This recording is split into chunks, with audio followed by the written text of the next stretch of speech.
Hello guys, तेहना नवा video रे तेहन आंजम सदर बना दुख खबर और अड़ी दुख रे मिनी और फाइनली तीन चला कना बारगे से हेज कना नेले कन पे गजार ना का और फाइनली पूरा गजार गया नते का नेल और बारगे का नोटा होर तीन चला तेना दुख खबर इन रे सदर बन और आंजम दन पे फाइनली नोड़ी दुड़ूब कना नेले कन गया पे उमुल ᱧᱚᱜ हेना और नोड़े उल दारे कना तो हेले कना दो उल दारे कना और नोड़े उमुल गया और अडी बेस गया हिजू कना ठंडा ठंडा ᱧᱚᱜ और फाइनली इᱧ दुख कथा दो चेक कना लay पे टॉपिंग मो गे दुख कथा दो नोवा कना गड़म्बा माने बापू हाड़ाम आले रेन गे बोंगा तलायना बड़ी इना माने और अड़ी दुख गया बुजुगना आजका टटका होइना तो दुख रिना कथा ओनागे आपे को लय सदर बेकना सोशल मीडिया के माध्यम ते यानी यूट्यूब के माध्यम ते और चीन लेते और नॉय पे हेले कना अड़ी हालत रे ने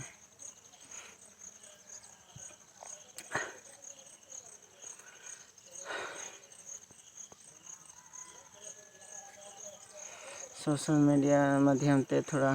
सपोर्ट पे और ची हुआ सपोर्ट दो नागे जे वीडियो शेयर तीन पे खूब से खूब शेयर पे चेदा से अकोय हाँ साथ बाको मौन कना और आतु होड़ हों से दिसम होड़ हों आतु होड़ हों बाको मौन कना आले आतु रेन मनगन होड़ जहाँ को तहना उनको हों साथ बाको मौन कना और चीन पे जखन बोंगा तलायना तखन उन हेलो दिन मनगन होड़ हों बाको हेज सेटेरना बहुत होड़ मतलब तायम तक हेना जखन ले उडोंग गिदिया इसके बाद को हेना इसके बाद को हेना और आले जैसे आले भैया दी आले परिस रेन भैया दी जहाँ हेना को उनको हों बाको सोरना थोड़ा बहुत को सोरना उनको मतलब पे पुन ओड़ा गान को सोरना और आले भैया दी जहाँ तो दोमे हेना दिया तो दोमे ओड़ा हेना दिया मतलब कम से कम 10-12 ओड़ा हेना दिया 10-12 ओड़ा रे सामने सामने के हेना दिया ज़्यादा ये ज़्यादा संगीन दो बा सूर के पर एनहों बाको हेना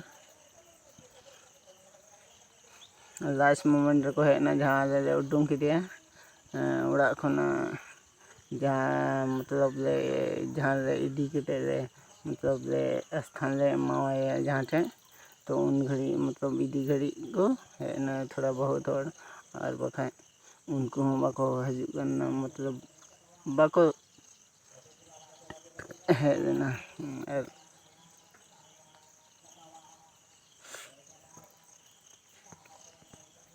और तो चीन पे थोड़ा वीडियो शेयर तीन पे और उनका शेयर तीन पे जमन गोटा दिसम रेन होड़ को बुझे मा कि बोले समस्या नोंका चिका हुयुग कना जबकि आतु हेना आतु रे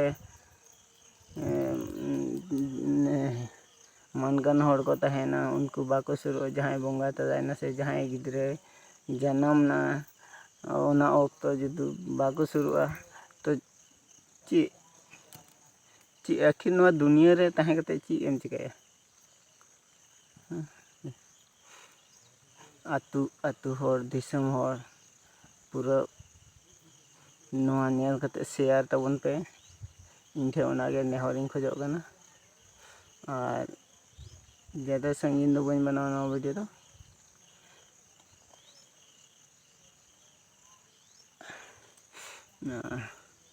और नॉय पे बुझे गए मुंडो कना बुझे गया पे आरो खाए मेना पे नुई दो फेक वीडियो बनाए कना एडे कने बस सारी कथा लय पे कना इन दो एडे कथा तो बन लेता एकदम रियली सारी कथा लय पे कना और जुदी बापे पतिया कन खाए हजू पे उन आले दिसम झारखंड धनबाद जिला।